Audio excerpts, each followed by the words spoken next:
The state has no further witnesses. However, I do have one exhibit.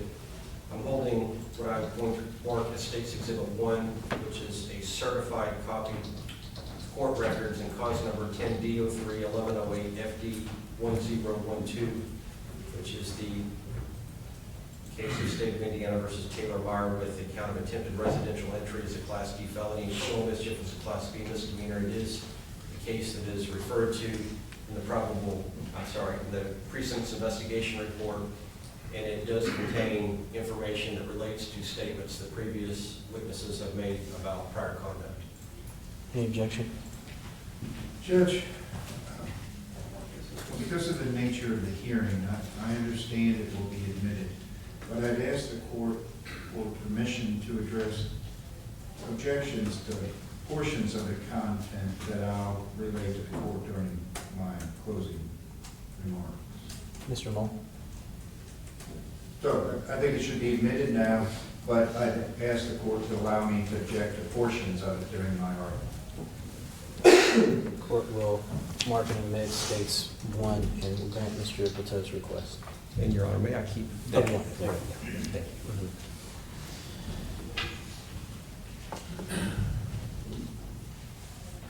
Thank you, Your Honor. Mr. Pato, any witnesses? Judge, kind of because of the issues I've outlined for the court, there's nobody willing to appear as a witness. In my mind, it might be appropriate to do some investigating as to exactly why that is. That obviously would be a significant criminal offense of obstruction of justice if that is in fact happening. But as of today, again, we don't have any witnesses. Mr. No, I'd like to make an allocution statement. I'm sorry. Would he like to make a statement? Yes. Mr. Meyer, please raise your right hand for me. You swear firm to tell the truth, nothing but the truth? You may begin. Yes.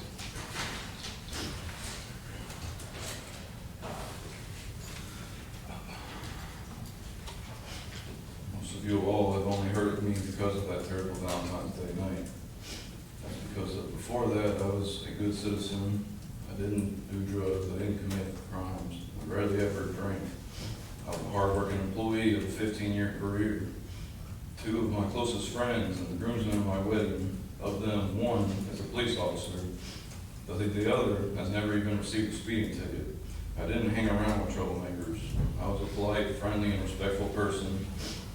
I still consider myself that, despite being locked up with violent offenders and gang members for over a year now.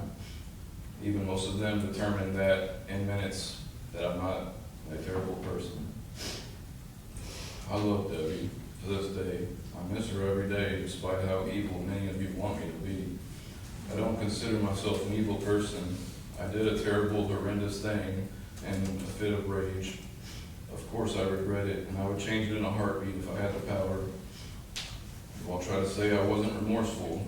It didn't inform anyone that for 4 weeks after I was arrested, I was in solitary confinement. All I did was cry and sleep at what I had done to the woman I loved. Like I said, I still love her. She's the woman I built a good life with and a beautiful family with. Had I loved her less, maybe I could have just left her. But any man with a sliver of hope to keep his family together would cling to that hope, I believe. I'd like to say to my family and friends, I want to say I'm sorry, and I'm sorry for any negative repercussions you all have had because of me. I love you all, and thank you all from the bottom of my heart to the few who have stayed with me, knowing that I would never do something like this in my right state of mind. I tried to get an opportunity to be with you all again, I really did, and to see my babies again. I'm sorry for not revealing what I was going through. I was trying so desperately to fix things. I didn't want your all's opinion of Debbie to change. That's why I kept it a secret. I know you all loved her as well. To Debbie's family and friends, I know there's nothing I can say that will fix what I've done. I cared for you all as well, and I am truly sorry. Because of me, you all lost a daughter, a sister, an aunt, or a friend. Believe me when I say I understand your anger and hate towards me. I'm angry and hateful towards myself for what I've done.